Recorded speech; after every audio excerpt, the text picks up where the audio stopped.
So in this video, we're going to start talking about contour plots. We'll use these quite a bit during the semester to understand three-dimensional graphs in 2 dimensions. So let's go ahead and get started on this. So you've had experience with contour plots before, even if you're not aware of them. So for instance, you've looked at topographic maps before. So here's a topographic map of Yosemite National Park. And it's a little difficult to read them, but you can see these lines here, or these curves that are going through. There's a number on here. It's too grainy to read it, but what this is telling you is that if you were to walk along this path, you stay at a constant elevation. So as you move along that, you're not changing elevation at all. So how we can use this is we think of, well, each one of these curves here that they give are constant elevations. So you can think of this as giving us what the graph actually looks like in 3 dimensions, because we just follow these curves and then we go up to whatever height those curves are labeled with. So we see this happens often with like hiking maps and stuff. If you're using topographic maps, they give you heights and whatnot. So you in your 2 dimensional map, you can still kind of get a 3 dimensional picture of what's going on. We also see these types of 2 dimensional maps can be used for other information as well. For instance, if you watch the weather, you might have on the weather report, it might give different colors on the map corresponding to different temperatures. So there's an extra amount of data being put on that 2 dimensional map. So we'll look at this for now with just some examples from graphs we looked at in the previous lecture. So in this class, we'll refer to these not as topographic maps, but as contour plots. But you should keep in mind in the back of your head that topographic map is an example of what these actually are. So we're going to do these for functions of two variables. If you look in a textbook, you can see if you do this for functions of three variables, then you get a 3 dimensional graph as your contour plot, which can be useful in some situations. But for us, we're going to mostly stick with functions of two variables for these.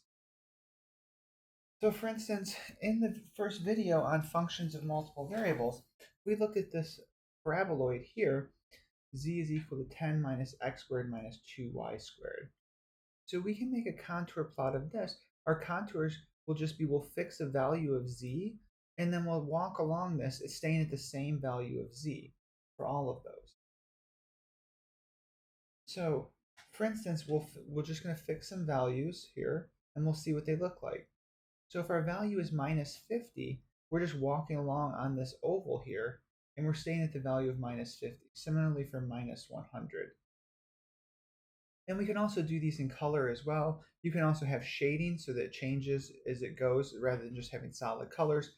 But for us, we'll mostly stick with the black and white. It's a little bit easier usually to see on things, but it's giving the same data. So if we look back again, so if this one is at minus 50, if we look back at what our curve looked like, that would just be, so minus 50 is somewhere in here. Notice if we walk along, we're just staying at this height of minus 50, and it's that oval we see in the contour plot. We want to kind of get used to this, so we can represent these things in 2 dimensions and still kind of get a picture in our mind of what it would look like in 3 dimensions from this contour plot. So here's another example from last class.